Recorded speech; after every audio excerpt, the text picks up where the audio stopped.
guest we are excited to welcome to the show right now, Tennessee basketball coach Rick Barnes. Rick, we appreciate you taking time to join us this afternoon as you guys get ready for the game later this week. Is this week any different, or how does it compare, getting ready for the second weekend of the NCAA tournament as compared to last week getting ready for the opening weekend?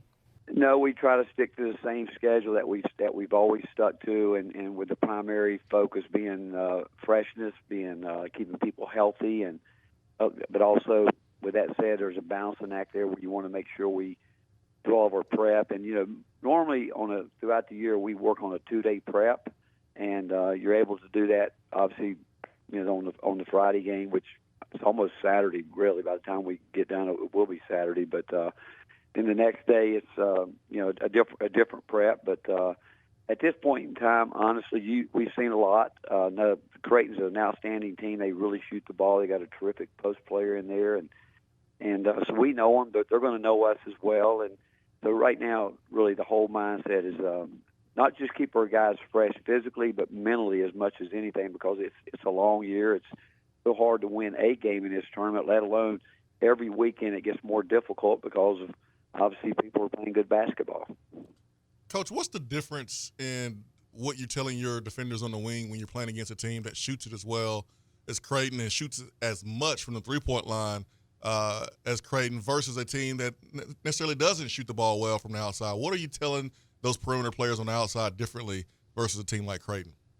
Well, it's all personnel-based, on how we play players, and but again, you can think about Alabama. Like we've played Alabama, and they're a team that has very similar philosophy as Creighton. That going to shoot 30s. They're looking to shoot 30, 43s, and yet with that said, a game this year against Purdue, I think Alabama made 18 threes and still lost.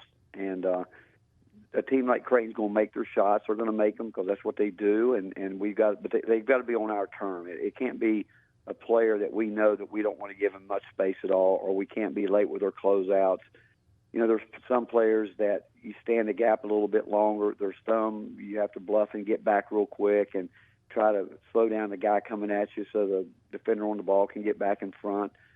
It's the key to it all is if you can guard the basketball, stay in front of the ball, it helps a lot where you can really stay close to those shooters, and that's going to be important in this game. We're talking to Tennessee basketball coach Rick Barnes, getting ready for Creighton in the Sweet 16 round coming up on Friday. What about on the offensive end for you? Why is Creighton so good defensively? What are keys to finding success offensively against them?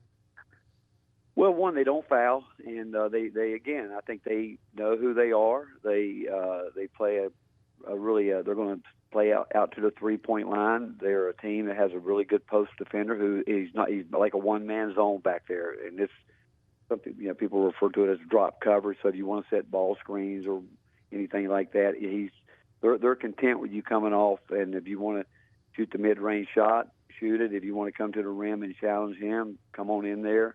If you want to pull up behind it and shoot the three, that's their philosophy, and that's how they play. And so we'll do the things that we do, and obviously we'll have some different schemes that we'll have to try to get going there. But they're just solid, and they don't foul. I mean, you go back, I think, and they play a lot of guys. They know who they are. I think they play seven, but they've had guys that played the entire game and overtime games. And they, with that said, not a team that's going to take a lot of chances, just going to play real solid at defense, and like I said, guard it from the 3-point line down. Coach, one of your former assistants, Kim English, over there at Providence, beat Creighton twice.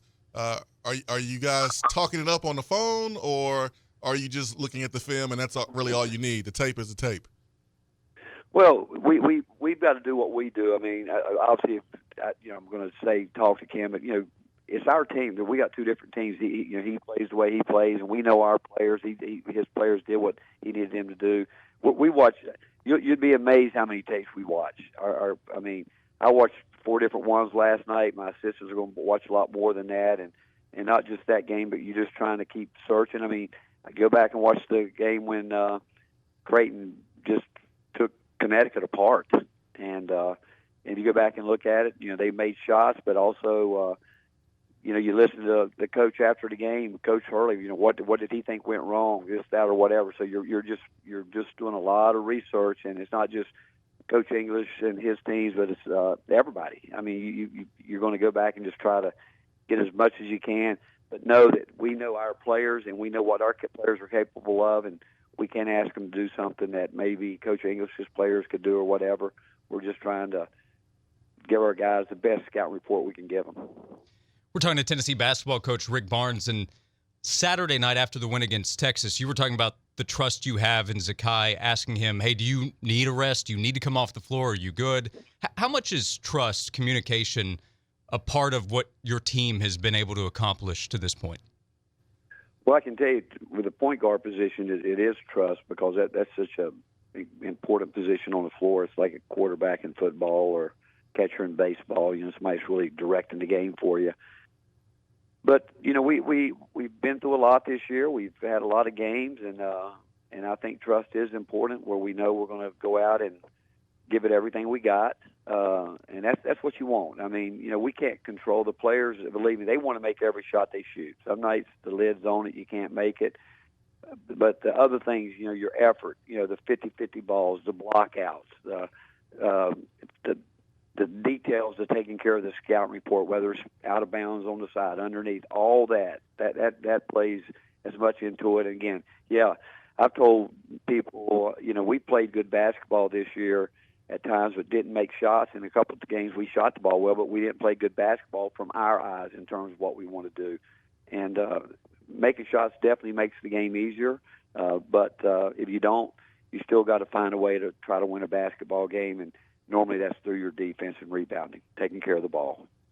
It seems like the officiating has allowed the players to determine the game, and it's been physical. I mean, not a lot of fouls have been called when you compare it to the regular season. Do you feel like that plays into your brand of basketball here at Tennessee? Well, it's interesting. For years being on the rules committee, I used to ask that question: Why does it seem like the NCAA tournament is called different? And honestly, I think people in that room that's told me, they said we don't ask people to call it differently. But I think what happens in the tournament, I think that referees I'm going to use the term incidental contact if it doesn't really affect something, like if there's a collision away from the ball that really doesn't affect the play there. You could go by rule, that should have been a foul, but if it doesn't, we're going to play on. And same thing, you see a guy going for a layup sometime, and the fish will hold his whistle, and if it goes in, I think they'd let it play on. If it doesn't, he might blow the whistle, but you'd ask the question, well, where's the three-point play at the rim? I mean, if you get fouled, you get fouled. But it's a hard game to officiate, and but the physicality, no one can deny that it's more physical right now. I mean, you're blind if you look at it and say the game's being called the same way, because it's not.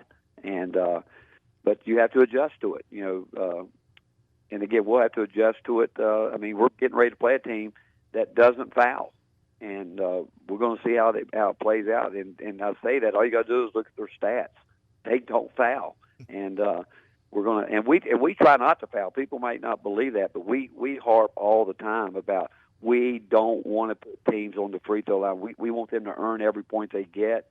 So we don't want them to get to the free throw line, and so we're harping on it as well, and so we'll see how it plays out.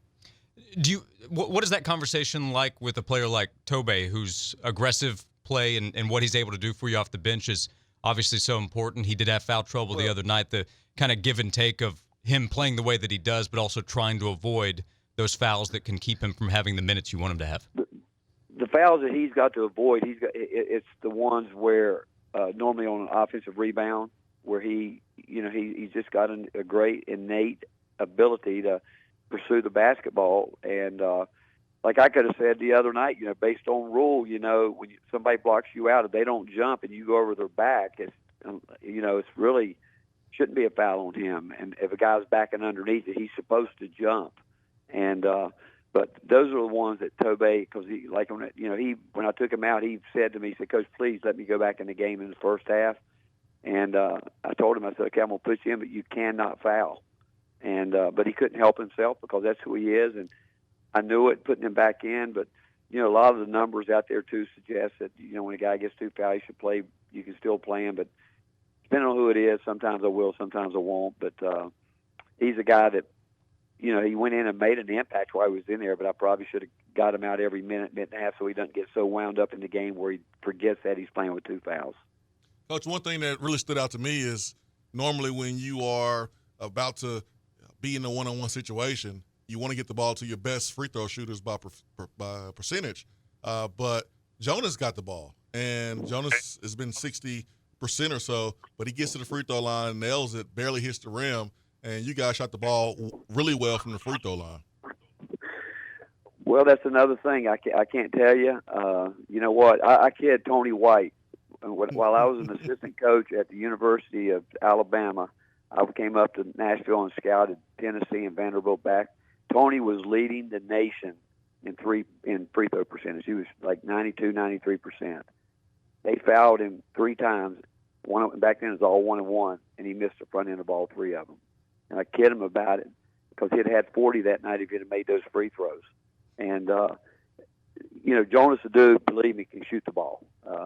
Santi can. I mean, it's so much more difficult when the game, and those things you can't assimilate. We can shoot all the free throws we want in practice and try to do it, but they're out there. They're still young to the game, and whether people think that or not, being in the pressure situations there's a lot of people. If you took them off the street and put them in that game, they'd shoot an air ball, miss about 15 feet, wouldn't even leave their hand.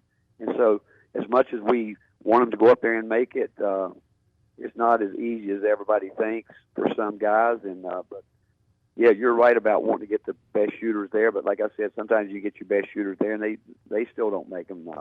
But that's why it's a game, and that's why it's a more difficult game to play than people think. Hey, last thing, we'll get you out of here. Swain makes fun of me. I'm going to need so much coffee for the late tip. You have the last game on Friday. But as a team, is anything different in how you get ready for a game that's scheduled to go a little after 10 Eastern? Well, yeah, what we'll do, we'll try to break the day up as much so we're not just, I mean, as you guys know, I mean, nothing's worth it sitting around in a hotel all day long after you've been doing it for three and a half months. And so we'll try to break the day up with, our breakfast, our shoot around, and our, pregame meal, everything. But once we get to our work it back from the game time, that we will keep the way we normally keep it. Obviously, and then, but it's the day we'll try to break it up as much as we can. Just again, so we don't lay around all day long, because the players don't want to do that either. Sure. Rick Barnes, Tennessee head basketball coach, getting ready for Creighton on Friday night. Congrats on what you guys have accomplished to this point. Good luck as you get ready for the game later this week, and thanks so much for taking time to talk to us today. Thanks for having me. God bless you guys. Take care. Bye-bye.